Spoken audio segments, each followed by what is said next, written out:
Selamat malam pemirsa, kembali lagi dalam episode program One on One kali ini dan masih bersama saya Fani Imaniar. Nah pemirsa, dalam persidangan awal terkait dengan kasus penganiayaan yang mengakibatkan cederanya David Ozora, di mana salah satu tersangka yakni AG, anak yang berkonflik dengan hukum ini saat ini juga telah menjalani tahap musyawarah atau yang kita sebut dengan sebagai diversi. Tapi kalau misalnya kita bicara mengenai keadilan atau sisi keadilan, tentu dari sisi korban Kristalino David Ozora tidak ada hal yang bisa meringankan.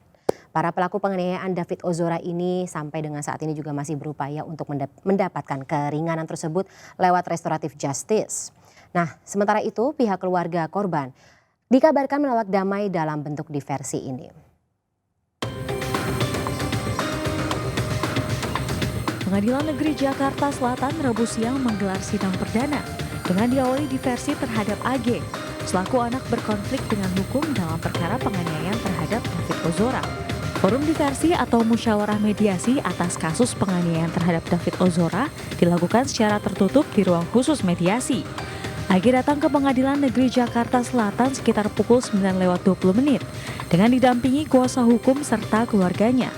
Sesuai dalam Undang-Undang Nomor 11 Tahun 2012 tentang Sistem Peradilan Pidana Anak, diversi merupakan pengalihan penyelesaian perkara pidana anak dari proses peradilan pidana ke proses di luar peradilan pidana. Musyawarah diversi dipimpin oleh Hakim Tunggal Sri Wahyuni Batubara yang menggantikan Ketua Pengadilan Negeri Jakarta Selatan Saud Maruli Tua Pasaribu yang batal menjadi Hakim Tunggal. Sebelumnya Pengadilan Negeri Jakarta Selatan telah menerima limpahan berkas perkara AG pada Jumat 24 Maret 2023. Jadi pada intinya pemirsa, tidak ada hal yang dapat meringankan para pelaku penganiayaan yang sampai dengan saat ini sudah ditetapkan oleh kepolisian. Dan juga hukuman maksimal ini tentunya pantas untuk pelaku penganiayaan. Apalagi kalau kita mengetahui video penganiayaan tersebut saat ini sudah tersebar luas di masyarakat, warganet yang ada di lini masa media sosial masing-masing bisa melihatnya. Ini adalah statement dari kuasa hukum David Ozora, Melisa Anggraini. Kita akan gali lebih dalam pemirsa dalam episode One on One kali ini. Sudah bersama kami di studio One on One malam hari ini Melisa Anggraini selaku kuasa hukum dari keluarga atau Kristalino David Ozora. Selamat malam Mbak Melisa. Selamat malam Mbak. Sehat? Alhamdulillah. Alhamdulillah. Mbak Melisa, sebelum saya masuk kepada proses hukum kemudian juga bagaimana upaya-upaya yang dilakukan oleh keluarga dari pihak David Ozora saat ini, saya penasaran mau tanya Mbak, kondisi David sampai dengan saat ini seperti apa? Ya, jadi kondisi David itu secara kesadaran kuantitatif sudah mulai membaik, tetapi secara kesadaran kualitatif atau kognitifnya masih belum ada perkembangan. Sehingga kalau kita lihat David sudah bisa buka mata, sudah bisa mendengar suara, sudah bisa mengikuti perintah-perintah sederhana, tetapi kalau dilihat lagi David itu tatapan matanya kosong. Iya. Ya, sehingga dari video-video dia belum bisa mampu mengenali siapa orang-orang yang ada di sekelilingnya. Saya melihat David hari ini itu bukan David usia 17 tahun, tetapi David seperti anak kecil. Ya, sehingga memang kata dokter ini membutuhkan pengobatan yang sangat panjang. Di sini saya sampaikan Mbak, sejak tanggal 20 Februari 2023 kejadian hari penganiayaan David itu, David sampai hari ini belum jauh dari kembali normal. Dan tidak bukan ada perbaikan ya? Belum ada perbaikan terkait kognitifnya. Kalau motoriknya sudah ada perbaikan. Dan yang kondisi belum kembali normal ini bukan hanya David, tetapi keluarga juga.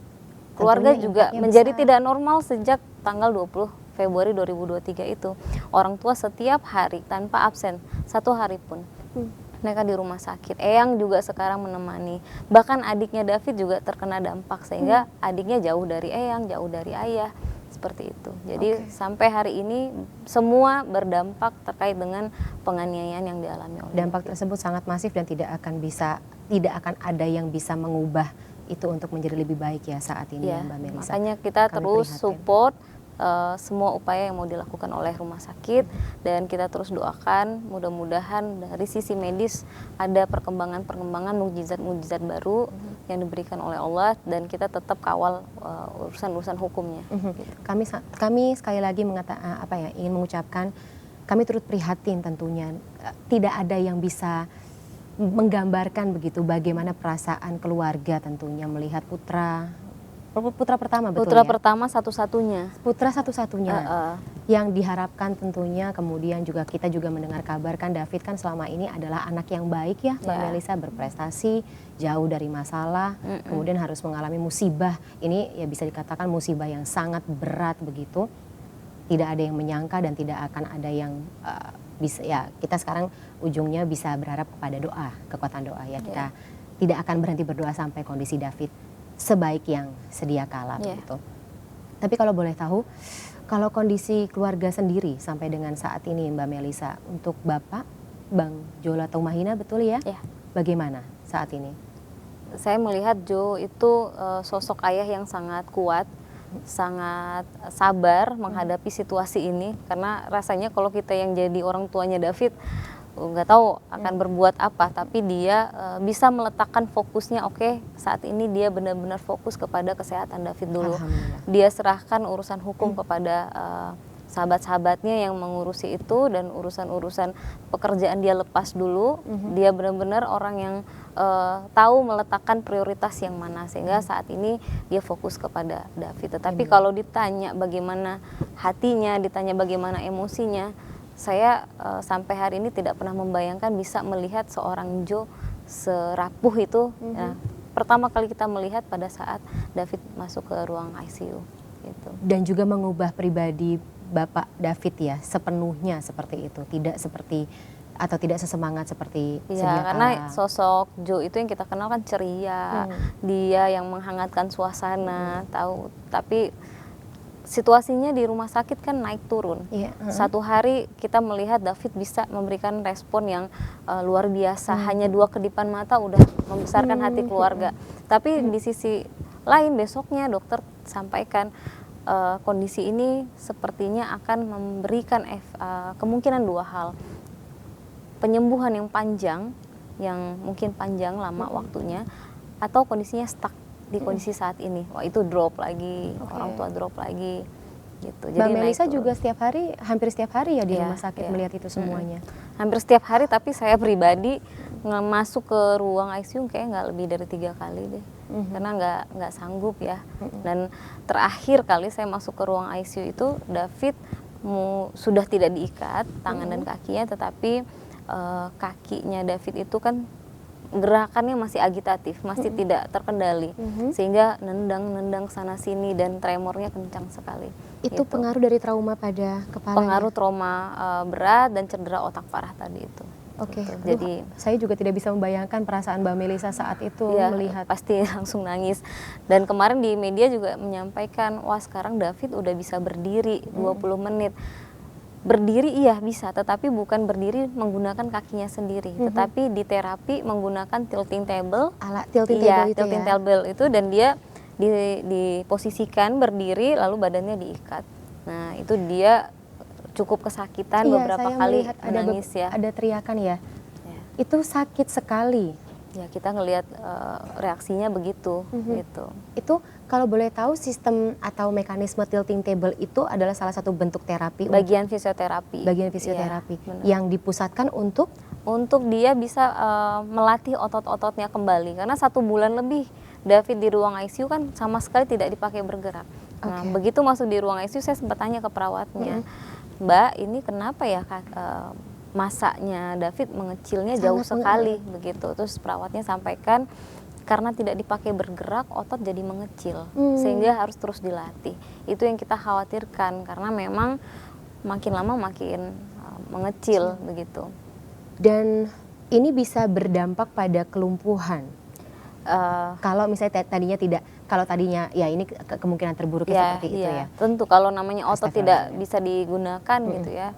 Nah, tapi kita berdoa sekali supaya yang terbaik. Kondisi itu tidak terjadi begitu ya Mbak Melisa. Nah, hari kemarin David sudah bisa disuapin, buka mulutnya, udah bisa ngebuka. Respon banyak hal yang dia sudah bisa respon, tetapi yang tadi saya bilang David bukan David yang 17 tahun lagi gitu. I am really sorry about this. Mbak Melisa, untuk dari diagnosa dokter sendiri, pusat trauma atau yang rusak di badan itu pusatnya di otak berarti. Ya. Yang diincar atau katakanlah pada saat kejadian tersebut dilakukan, penganiayaan tersebut dilakukan, itu berarti oleh pelaku kalau dari dokter semuanya dipusatkan di bagian kepala saja. Benar. Jadi ada 6 pukulan total, 6 tendangan totalnya. Plus 1 pukulan, ya 5 tendangan 1 pukulan, itu semuanya di bagian kepala. Dari kanan, kiri, atas, dan belakang. Ada yang diinjak juga. Dan saya kalau mengingat rekonstruksi itu benar-benar keji dan biadab banget ya, karena selain dia sepertinya tahu persis bagian-bagian itu yang paling vital. Ya, mereka memperlakukan David itu seperti mereka tidak hidup di keluarga terdidik ya. Mereka main bola dengan kepala anak seseorang, di mana oleh orang tuanya dididik, dibesarkan, dikasih pendidikan. Tiba-tiba ada segerombol anak yang menjadikan kepala anaknya permainan bola gitu, dan mereka enjoy sekali tanpa ada rasa bersalah, sehingga itu dilihat oleh teman-teman LBH Ansor dan keluarga yang pada saat itu melaporkan ke Polsek Pesanggerahan bagaimana mereka ini pada saat dilapor pertama kali, di pelaporan pertama kali itu. Gitu. Apa? Ya tidak ada terlihat penyesalan itu, bahkan ada yang bermain gitar, bahkan yang si pelaku AG sempat tiba-tiba kembali dengan mobil Rubicon dan dia yang nyetir. Gitu. Jadi kita melihatnya ini ada yang salah, tidak normal, ini reaksi yang tidak normal ya. Bukan lebih ke tidak normal ya. Saya melihatnya kalau pengacara kuasa hukum yang lain kan menyampaikan ini relasi kuasa lah, mereka tertekan lah. Saya tidak melihat di situ. Saya melihat mereka nih oportunis juga. Mereka meletakkan kepercayaan yang tinggi sekali kepada si MDS ini. Mungkin tahu track record atau apapun, whatever, kita nggak tahu. Sehingga mereka amat sangat yakin bebas dari ini hukuman akan selesai, atau mereka amat sangat yakin ini tidak akan jadi masalah besar. Kemudian mereka ingin menunjukkan kepada si MDS ini bahwa kami ini orang lu, gitu. Kita ini loyal. Sehingga pada waktu di ruang polsek itu yang satu main gitar, yang satu tetap megang tangannya MDS. Seperti itu. Dan itu disaksikan bukan hanya oleh teman-teman yang pada saat di polsek, tetapi juga oleh saksi kunci pada saat itu. Sehingga ya jangankan kita, polsek juga kayaknya waktu itu geleng-geleng kepala deh. Tapi tidak ada yang bisa dilakukan oleh Polsek saat itu, bukannya tidak bisa ya, tapi kita memang masih proses awal. Terus kita juga sedikit bertanya-tanya, sebagai awak media sendiri juga bertanya-tanya, proses hukum seperti apa seharusnya yang memang ditimpakan kepada para pelaku ini, karena dari kacamata kami jurnalis saja ini bukan tindakan atau katakanlah kekerasan biasa gitu yang dilakukan oleh orang-orang yang masih berusia 20, ya hitungannya kan di bawah 21 tahun begitu ya Mbak Melisa.